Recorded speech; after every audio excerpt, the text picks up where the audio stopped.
Friends, അസ്സലാമു അലൈക്കും. എല്ലാവർക്കും ഐഷസ് ഡ്രീം വേൾഡിൻ്റെ പുതിയൊരു വീഡിയോയിലേക്ക് സ്വാഗതം. ഇന്ന് നമ്മൾ വളരെ ടേസ്റ്റി ആയിട്ടുള്ളൊരു മട്ടൻ കുറുമയാണ് തയ്യാറാക്കുന്നത്. ഇത് പത്തിരിയുടെ കൂടെയും ഗീ റൈസിൻ്റെ കൂടെയും ചപ്പാത്തി, പൊറോട്ട, ഭട്ടൂര എന്നിവയുടെ കൂടെയും ഒക്കെ സൂപ്പർ കോമ്പിനേഷനാണ്. ഇത് അധികം എരിവൊന്നും ഇഷ്ടപ്പെടാത്തവർക്ക് ട്രൈ ചെയ്ത് നോക്കാൻ പറ്റിയ നല്ല ടേസ്റ്റി ആയിട്ടുള്ളൊരു കറിയാണിത്. അപ്പോൾ നമുക്ക് ഈ മട്ടൻ കുറുമ എങ്ങനെയാണ് തയ്യാറാക്കുന്നത് എന്ന് നോക്കാം. മട്ടൻ കുറുമ ഉണ്ടാക്കാനായിട്ട് 1/2 കിലോ മട്ടൻ നന്നായി കഴുകി വൃത്തിയാക്കിയതിന് ശേഷം വെള്ളമൊക്കെ വാരാനായിട്ട് ഞാനൊരു സ്റ്റൈനറിൽ ഇട്ട് വെച്ചിട്ടുണ്ട്. കുറുമയൊക്കെ ഉണ്ടാക്കുമ്പോൾ എപ്പോഴും കുറച്ച് നേരം വെള്ളം കളയാനായിട്ട് ഒരു സ്റ്റൈനറിൽ ഇട്ട് വെക്കുന്നത് നന്നായിരിക്കും. അല്ലെങ്കിൽ ഈ മട്ടൻ വേവിച്ചെടുക്കുന്ന സമയത്ത് ഈ കറിയിൽ ഒരുപാട് വെള്ളമായി പോവും. അപ്പോൾ ഞാൻ ഈ മട്ടൻ ഒരു മീഡിയം സൈസിലാണ് കട്ട് ചെയ്തെടുത്തിട്ടുള്ളത്. നിങ്ങൾക്കിത് നിങ്ങൾക്ക് ഇഷ്ടമുള്ള രീതിയിൽ കട്ട് ചെയ്തെടുക്കാവുന്നതാണ്. പിന്നെ ഞാൻ ഇതിലേക്ക് ഒരു വലിയ തേങ്ങയുടെ 1/4 പാലും 2/2 പാലും എടുത്ത് വെച്ചിട്ടുണ്ട്. ഈ ഒരു ഗ്ലാസ്സിന് 1 ഗ്ലാസ് 1/4 പാലാണ് കിട്ടിയിട്ടുള്ളത്. അതുപോലെ ഈ ഗ്ലാസ്സിന് തന്നെ 1.5 ഗ്ലാസ് 2/2 പാലുമാണ് എടുത്തിട്ടുള്ളത്. 1/4 പാൽ എടുത്തതിന് ശേഷം തേങ്ങയിലേക്ക് വെള്ളം ചേർത്ത് കൊടുത്തിട്ട് ഒരു മിക്സിയുടെ ജാറിലിട്ട് ചെറുതായിട്ടൊന്ന് അരച്ചെടുത്തതിന് ശേഷം ഒരു കോട്ടൺ തുണിയിലൂടെ അരിച്ചെടുത്തിട്ടാണ് 2/2 പാൽ എടുത്ത് വെച്ചിട്ടുള്ളത്.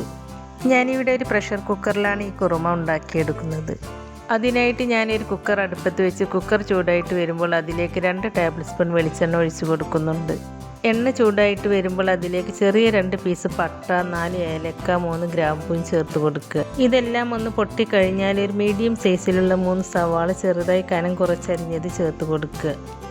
നിങ്ങളെടുക്കുന്ന സവാള വലുതാണെങ്കിൽ 2 എണ്ണമൊക്കെ എടുത്താൽ മതി. ഇനി ഈ സവാള പെട്ടെന്ന് വഴന്നു വരാൻ വേണ്ടിയിട്ട് ഇതിലേക്ക് ആവശ്യമായ ഉപ്പ് ചേർത്ത് കൊടുക്കുക. ഉപ്പ് ചേർത്ത് കൊടുത്തതിന് ശേഷം ഈ സവാള ഒന്ന് സോഫ്റ്റ് ആവുന്നത് വരെ വഴറ്റിയെടുക്കുക. സവാള ഒന്ന് വഴന്നു വന്നാൽ പിന്നെ ഇതിലേക്ക് ഒരു കഷ്ണം ഇഞ്ചി, കുറച്ച് വെളുത്തുള്ളി, 2 പച്ചമുളകും ഒരു മിക്സിയുടെ ജാറിലിട്ട് ഇതുപോലെ ചെറുതായിട്ടൊന്ന് ക്രഷ് ചെയ്തെടുക്കുക. എന്നിട്ടത് ഈ സവാളയിലേക്ക് ചേർത്ത് കൊടുത്ത് അതിൻ്റെ എല്ലാം ആ റോ ടേസ്റ്റ് പോകുന്നത് വരെ നന്നായിട്ടൊന്ന് വഴറ്റിയെടുക്കുക. നമ്മളിതിലേക്ക് ചതച്ചെടുത്ത പച്ചമുളകിന് പകരം 3 പച്ചമുളക് കട്ട് ചെയ്തതും ചേർത്ത് കൊടുക്കുന്നുണ്ട്. ഇപ്പോൾ ഇതിൽ ചേർത്ത് കൊടുത്ത ഇഞ്ചി വെളുത്തുള്ളിയുടെയൊക്കെ ആ റോ ടേസ്റ്റൊക്കെ മാറി സവാള ഒന്ന് സോഫ്റ്റായി വെന്ത് വന്നിട്ടുണ്ട്. ഈ സമയത്ത് 3 പച്ചമുളക് കട്ട് ചെയ്തതും 2 മീഡിയം സൈസിലുള്ള തക്കാളി കട്ട് ചെയ്തതും ചേർത്ത് കൊടുക്കുന്നുണ്ട്. നിങ്ങളെടുക്കുന്ന തക്കാളി വലുതാണെങ്കിൽ 1 എണ്ണം ചേർത്ത് കൊടുത്താൽ മതി. തക്കാളി ചേർത്ത് കൊടുത്തതിന് ശേഷവും തക്കാളി ഒന്ന് സോഫ്റ്റ് ആവുന്നത് വരെ വഴറ്റിയെടുക്കുക. അതിനുശേഷം ഒരു കൈപ്പിടി നിറയെ ചുമന്നുള്ളി എടുത്തിട്ട് ഒരു മിക്സിയുടെ ജാറിലിട്ട് ചെറുതായിട്ടൊന്ന് അങ്ങോട്ട് ക്രഷ് ചെയ്തെടുക്കുക. ചുമന്നുള്ളി ഒരുപാട് അങ്ങോട്ട് അരഞ്ഞു പോകുന്ന രീതിയിൽ ചതച്ചെടുക്കരുത് കേട്ടോ. ഇതുപോലെ അങ്ങോട്ട് ചതച്ചെടുക്കുക. എന്നിട്ട് ഇതിലേക്ക് ചേർത്ത് കൊടുക്കുക. എന്നിട്ട് ഈ ചുമന്നുള്ളി കൂടി നന്നായിട്ടൊന്ന് വഴറ്റിയെടുക്കണം. ചുമന്നുള്ളി ഇതുപോലെ ചേർത്ത് കൊടുക്കുകയാണെങ്കിൽ നമ്മുടെ കുറുമക്കൊരു പ്രത്യേക ടേസ്റ്റ് കൂടുതൽ കിട്ടും. കുറുമക്ക് നല്ല ഏത് കറിക്ക് ചുമന്നുള്ളി ചേർത്ത് കൊടുത്താലും ടേസ്റ്റ് കൂടുതൽ തന്നെയായിരിക്കും കേട്ടോ. ഇനി ഞാൻ ഇതിലേക്ക് ഒരു വലിയ പൊട്ടാറ്റോ കട്ട് ചെയ്തതും ചേർത്ത് കൊടുക്കുന്നുണ്ട്. പൊട്ടാറ്റോ ചേർത്ത് കൊടുക്കുന്നത് നിർബന്ധമൊന്നുമില്ല കേട്ടോ. നിങ്ങൾക്ക് ഇഷ്ടമാണെങ്കിൽ ചേർത്ത് കൊടുത്താൽ മതി. പൊട്ടാറ്റോ ചേർത്ത് കൊടുക്കുകയാണെങ്കിൽ കറി കുറച്ച് തിക്കായിട്ട് കിട്ടും. അപ്പോൾ നിങ്ങൾക്ക് പൊട്ടാറ്റോ ചേർക്കുന്നത് ഇഷ്ടമുള്ളവരാണെങ്കിൽ ഇതുപോലെ ചേർത്ത് കൊടുക്കാവുന്നതാണ്. പിന്നെ ഞാൻ ഇതിലേക്ക് 1 ടേബിൾ സ്പൂൺ കുരുമുളക് പൊടി ചേർത്ത് കൊടുക്കുന്നുണ്ട്. കുരുമുളക് പൊടി നിങ്ങളുടെ എരിവിനനുസരിച്ചൊക്കെ ചേർത്ത് കൊടുക്കുക കേട്ടോ. കാരണം നമ്മൾ ഇതിലേക്ക് എരിവിന് വേണ്ടിയിട്ട് പച്ചമുളകും കുരുമുളക് പൊടിയും മാത്രമേ ചേർക്കുന്നുള്ളൂ. വേറെ ഇതിലേക്ക് മുളക് പൊടിയൊന്നും ചേർക്കുന്നില്ല. അപ്പോൾ നിങ്ങളുടെ എരിവ് നോക്കിയിട്ട് പച്ചമുളകും കുരുമുളക് പൊടിയൊക്കെ ചേർത്ത് കൊടുക്കുക കേട്ടോ. പിന്നെ ഇതിലേക്ക് 1/2 ടീസ്പൂൺ വലിയ ജീരകം പൊടിച്ചതും ചേർത്ത് കൊടുക്കുന്നുണ്ട്. ജീരകത്തിൻ്റെ പൊടിയും കുരുമുളക് പൊടിയൊക്കെ ചേർത്ത് കൊടുക്കുമ്പോൾ വീട്ടിൽ തന്നെ പൊടിച്ചത് തന്നെ ചേർത്ത് കൊടുക്കുക കേട്ടോ. അപ്പോഴാണ് ഇതുപോലെ കുറുമയൊക്കെ ഉണ്ടാക്കിയെടുക്കുമ്പോൾ നല്ല ടേസ്റ്റ് ഉണ്ടാവുക. കടയിൽ നിന്ന് വാങ്ങിച്ച പൊടികൾ ചേർത്ത് കൊടുക്കുമ്പോൾ ഇത്ര ടേസ്റ്റ് കിട്ടണമെന്നില്ല. അപ്പോൾ നിങ്ങൾ വീട്ടിൽ തന്നെ പൊടിച്ച പൊടികൾ ചേർത്ത് കൊടുക്കാനായിട്ട് ശ്രദ്ധിക്കുക കേട്ടോ. ഇനി നമ്മൾ കഴുകി വൃത്തിയാക്കി വെള്ളം മാറാനായിട്ട് വെച്ച മട്ടൻ കഷ്ണങ്ങൾ ചേർത്ത് കൊടുക്കുക. എന്നിട്ട് എല്ലാം കൂടി നന്നായിട്ടൊന്ന് മിക്സ് ചെയ്ത് യോജിപ്പിച്ചെടുക്കുക. എന്നിട്ട് നമ്മൾ എടുത്തു വെച്ച തേങ്ങയുടെ 2/2 പാലുണ്ടല്ലോ, അത് ഇതിലേക്ക് ചേർത്ത് കൊടുക്കുക. അപ്പോൾ നമ്മൾ ഈ മട്ടൻ വേവിച്ചെടുക്കുന്നത് ഈ തേങ്ങാപ്പാലിലാണ്. വേറെ ഇതിലേക്ക് വെള്ളമൊന്നും ചേർത്ത് കൊടുക്കുന്നില്ല. തേങ്ങാപ്പാൽ ചേർത്ത് കൊടുത്തതിന് ശേഷവും നന്നായിട്ടൊന്ന് മിക്സ് ചെയ്തെടുക്കുക. അതിനുശേഷം കുക്കർ അടച്ച് വെച്ചൊരു 4 വിസിൽ വരുന്നത് വരെ വേവിച്ചെടുക്കുക. ആദ്യത്തെ ഒരു വിസിൽ വരുന്നത് വരെ ഹൈ ഫ്ലെയിമിലും ബാക്കി 3 വിസിൽ വരുന്നത് വരെ മീഡിയം ടു ലോ ഫ്ലെയിമിലും ഇട്ടിട്ട് വേവിച്ചെടുക്കുക. ഇളയ മട്ടനൊക്കെ ആണെങ്കിൽ പെട്ടെന്ന് തന്നെ വെന്ത് കിട്ടും കേട്ടോ. മൂപ്പ് കൂടിയതാണെങ്കിൽ ചിലപ്പോൾ 5 വിസിലൊക്കെ വേണ്ടി വരും. അപ്പോൾ നിങ്ങളെടുക്കുന്ന മട്ടൻ്റെ വേവിനനുസരിച്ചും പ്രഷർ കുക്കറിൻ്റെ കപ്പാസിറ്റിക്ക് അനുസരിച്ചും കുക്കിംഗ് ടൈമിൽ വ്യത്യാസം വന്നേക്കും. എനിക്കിവിടെ ഇതൊരു 4 വിസിൽ വന്നപ്പോഴേക്കും വെന്ത് കിട്ടിയിട്ടുണ്ട്. അപ്പോൾ നിങ്ങളൊരു 4 വിസിൽ വന്നാൽ ഫ്ലെയിം ഓഫ് ചെയ്ത് വെക്കുക. എന്നിട്ട് കുക്കറിൻ്റെ പ്രഷറൊക്കെ പോയതിന് ശേഷം തുറന്ന് നോക്കിയിട്ട് മട്ടൻ്റെ വേവ് നോക്കുക. എന്നിട്ട് വെന്തിട്ടില്ല എന്നുണ്ടെങ്കിൽ ഒരു വിസിൽ വരുന്നത് വരെ കൂടി വേവിച്ചെടുത്താൽ മതി. അപ്പോൾ 4 വിസിലിന് ശേഷം ഞാനിവിടെ ഫ്ലെയിം ഓഫ് ചെയ്ത് വെച്ചിട്ടുണ്ട്. ഇപ്പോൾ ഈ കുക്കറിൻ്റെ പ്രഷറൊക്കെ പോയിട്ടുണ്ട്. ഇനി ഞാനിതൊന്ന് തുറന്ന് നോക്കുകയാണ്. ഇപ്പോൾ ഈ മട്ടന് നന്നായിട്ട് വെന്ത് കിട്ടിയിട്ടുണ്ട്. ഇനി ഞാൻ ഇതിലേക്ക് ചേർത്ത് കൊടുക്കാൻ വേണ്ടിയിട്ട് ഒരു 15 അണ്ടിപ്പരിപ്പ് കുറച്ച് ചൂടുവെള്ളം ഒഴിച്ച് കൊടുത്തിട്ട് കുതിർത്തെടുത്ത് വെച്ചിട്ടുണ്ടായിരുന്നു. അത് ആ വെള്ളത്തോട് കൂടിയിട്ട് ഒരു മിക്സിയുടെ ജാറിലേക്ക് ഇട്ട് കൊടുത്ത് നല്ല ഫൈൻ പേസ്റ്റായിട്ട് അരച്ചെടുക്കുക. എന്നിട്ട് ഈ കറിയിലേക്ക് ഒഴിച്ച് കൊടുക്കുക.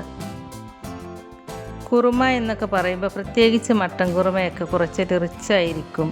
അപ്പോൾ കുറച്ച് അണ്ടിപ്പരിപ്പും കൂടി അരച്ചത് ചേർത്ത് കൊടുക്കുകയാണെങ്കിൽ നല്ലൊരു ടേസ്റ്റാണ്. ഇനി ഇതില്ല എന്ന് കരുതിയിട്ട് ഉണ്ടാക്കിയെടുക്കാതിരിക്കൊന്നും വേണ്ടട്ടോ. ഇതില്ലെങ്കിലും നമുക്ക് ഉണ്ടാക്കിയെടുക്കാനായിട്ട് പറ്റും.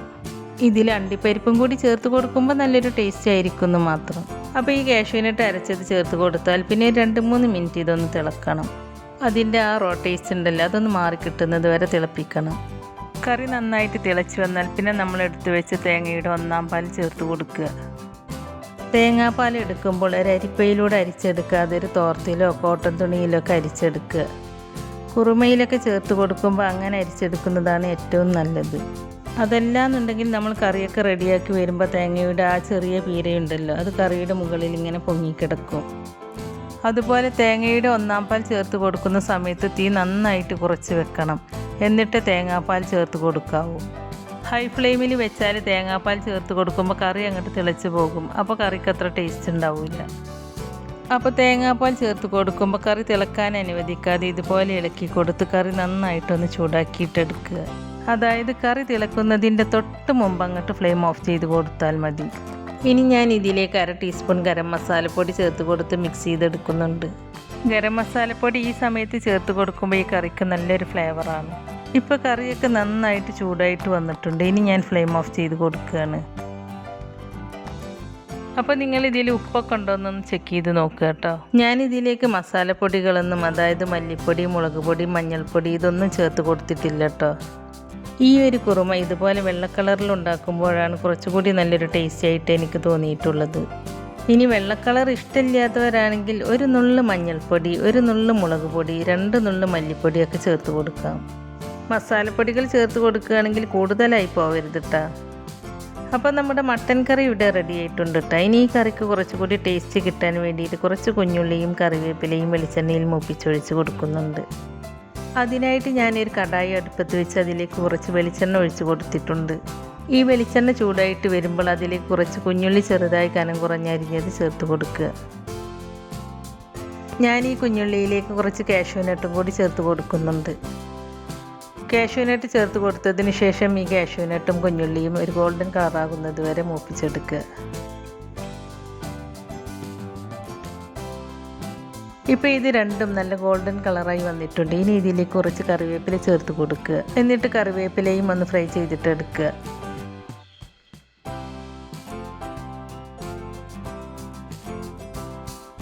അതിനുശേഷം ഈ മട്ടൻ കുറുമ ഞാൻ ഈ കടായിലേക്ക് ഒഴിച്ചു കൊടുക്കുകയാണ്. എന്നിട്ട് ഈ കറി നന്നായിട്ടൊന്ന് മിക്സ് ചെയ്തെടുക്കുക. പിന്നെ ഞാൻ ഇതിലേക്ക് കുറച്ച് മല്ലിയില ചെറുതായി കട്ട് ചെയ്തതും ചേർത്ത് കൊടുക്കുന്നുണ്ട്. മല്ലിയില ഈ കറിയിലേക്ക് ചേർത്ത് കൊടുക്കുമ്പോൾ നല്ലൊരു ടേസ്റ്റാണ്. മല്ലിയില ചേർത്ത് കൊടുത്തതിന് ശേഷവും നന്നായിട്ടൊന്ന് മിക്സ് ചെയ്തെടുക്കുക. ഇപ്പോൾ വളരെ ടേസ്റ്റി ആയിട്ടുള്ള മട്ടൻ കുറുമ ഇവിടെ റെഡി ആയിട്ടുണ്ട്. മട്ടൻ വെച്ചിട്ട് മാത്രമല്ല ഈ കുറുമ നമുക്ക് ബീഫ് വെച്ചിട്ടും ഉണ്ടാക്കിയെടുക്കാവുന്നതാണ്. ഇതിൽ മട്ടൻ ചേർത്തതിന് പകരം ബീഫ് ചേർത്ത് കൊടുത്താൽ മതി. ബാക്കിയെല്ലാം ഒരേപോലെ തന്നെയാണ്.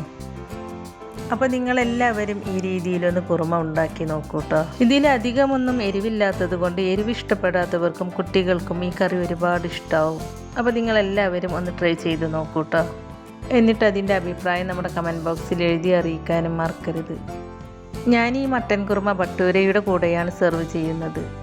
അപ്പോൾ ഭട്ടൂര ഉണ്ടാക്കാനായിട്ട് ഞാനിവിടെ 2.5 കപ്പ് മൈദപ്പൊടിയിലേക്ക് 1 ടേബിൾ സ്പൂൺ ഇൻസ്റ്റൻറ്റ് ഈസ്റ്റും 1 ടേബിൾ സ്പൂൺ പഞ്ചസാരയും പിന്നെ ഇതിലേക്ക് ആവശ്യമായ ഉപ്പും ചേർത്ത് കൊടുത്ത് ഇളം ചൂടുവെള്ളത്തിൽ 2 മണിക്കൂർ മുമ്പ് ഈ മാവ് കുഴച്ച് വെച്ചിട്ടുണ്ടായിരുന്നു. ഇനി ഈ മാവ് ഓരോ ബോൾസാക്കി എടുക്കുക. എന്നിട്ട് ഈ മാവ് ഇതുപോലെ പരത്തിയെടുക്കുക. ഞാൻ ഈ മാവ് ഇതുപോലെ കട്ട് ചെയ്തെടുത്തിട്ടാണ് ഭട്ടൂര ഉണ്ടാക്കിയെടുക്കുന്നത്. ഇനി നിങ്ങൾക്കിത് റൗണ്ട് ഷേപ്പിലാണ് വേണ്ടതെങ്കിൽ ചെറിയ ബോൾസാക്കി എടുത്തിട്ട് റൗണ്ട് ഷേപ്പിൽ പരത്തിയെടുക്കുക. എന്നിട്ട് ഫ്രൈ ചെയ്തിട്ടെടുക്കുക. പരത്തിയെടുക്കുമ്പോൾ ഒരുപാട് കനം കുറച്ചും പരത്തരുത്, എന്നാൽ ഒരുപാട് കട്ടിയിലും പരത്തരുത്. കണ്ടോ, ഈ ഒരു തിക്നെസ്സിലൊക്കെ പരത്തിയെടുക്കുക കേട്ടോ. പരത്തിയെടുത്തതിന് ശേഷം ഇത് ചൂടായിട്ട് കിടക്കുന്ന എണ്ണയിലിട്ട് ഫ്രൈ ചെയ്തിട്ടെടുക്കുക. ഞാൻ ഈ ഭട്ടൂര ഉണ്ടാക്കിയെടുക്കുന്നത് ഡീറ്റെയിൽഡ് ആയിട്ട് പറയാത്തത്, ഞാനിതിന് മുമ്പ് ഭട്ടൂരയുടെ റെസിപ്പി അപ്ലോഡ് ചെയ്തിട്ടുള്ളതാണ്. ഈസ്റ്റ് ചേർത്ത് ഉണ്ടാക്കിയെടുക്കുന്നതിൻ്റെയും ഇനി ഈസ്റ്റ് ചേർക്കാൻ ഇഷ്ടമില്ലാത്തവർക്ക് ഈസ്റ്റ് ചേർക്കാതെ ഉണ്ടാക്കിയെടുക്കുന്നതിൻ്റെയും റെസിപ്പീസ് നമ്മുടെ ചാനലിലുണ്ട്. അപ്പോൾ അത് കാണാത്തവരുണ്ടെങ്കിൽ ഒന്ന് കണ്ടു നോക്കൂട്ടോ. അതിൻ്റെ ലിങ്ക് ഞാൻ ഡിസ്ക്രിപ്ഷനിൽ കൊടുക്കാം. അപ്പോൾ നിങ്ങൾക്കതിൽ ഏത് രീതിയിലാണോ ഭട്ടൂര ഉണ്ടാക്കിയെടുക്കുന്നത് ഇഷ്ടപ്പെട്ടതെങ്കിൽ ആ രീതിയിൽ ഉണ്ടാക്കി നോക്കൂട്ടോ. അപ്പോൾ നമുക്ക് ഈ ഭട്ടൂര നല്ല പെർഫെക്റ്റ് ആയിട്ട് തന്നെ ഫ്രൈ ആയി കിട്ടിയിട്ടുണ്ട്. അപ്പോൾ നിങ്ങൾ ഈ ഭട്ടൂരയും ഇതുപോലെ ഒന്ന് ട്രൈ ചെയ്ത് നോക്കൂട്ടോ. ഇനി നമുക്കിത് ചൂടോടുകൂടി തന്നെ സെർവ് ചെയ്യാവുന്നതാണ്. മട്ടൻ കുറുമയും ഭട്ടൂരയും സൂപ്പർ കോമ്പിനേഷനാണ്. അപ്പോൾ നിങ്ങളെല്ലാവരും ഇതുപോലെ ഒന്ന് ട്രൈ ചെയ്ത് നോക്കൂട്ടോ. ഇഷ്ടപ്പെട്ടാൽ ലൈക്ക് ചെയ്യാനും നിങ്ങളുടെ ഫ്രണ്ട്സിനും ഫാമിലിയിലേക്കൊക്കെ ഒന്ന് ഷെയർ ചെയ്ത് കൊടുക്കാനും, അതുപോലെ ചാനൽ സബ്സ്ക്രൈബ് ചെയ്യാതെ പുതുതായി ആരെങ്കിലും കാണുന്നവരുണ്ടെങ്കിൽ ഒന്ന് സബ്സ്ക്രൈബ് ചെയ്ത് സപ്പോർട്ട് ചെയ്യുകയും ചെയ്യണേ. സബ്സ്ക്രൈബ് ചെയ്യുമ്പോൾ നോട്ടിഫിക്കേഷൻ ബെല്ല് കൂടി ഓണാക്കി വെക്കുകയാണെങ്കിൽ ഞാൻ പുതിയ റെസിപ്പീസ് അപ്ലോഡ് ചെയ്യുമ്പോൾ അതിൻ്റെ നോട്ടിഫിക്കേഷൻ നിങ്ങൾക്ക് കിട്ടുന്നതാണ്. ഇൻഷാ അല്ലാഹ് പുതിയ റെസിപ്പീസുമായി ഞാൻ വീണ്ടും വരാം. താങ്ക്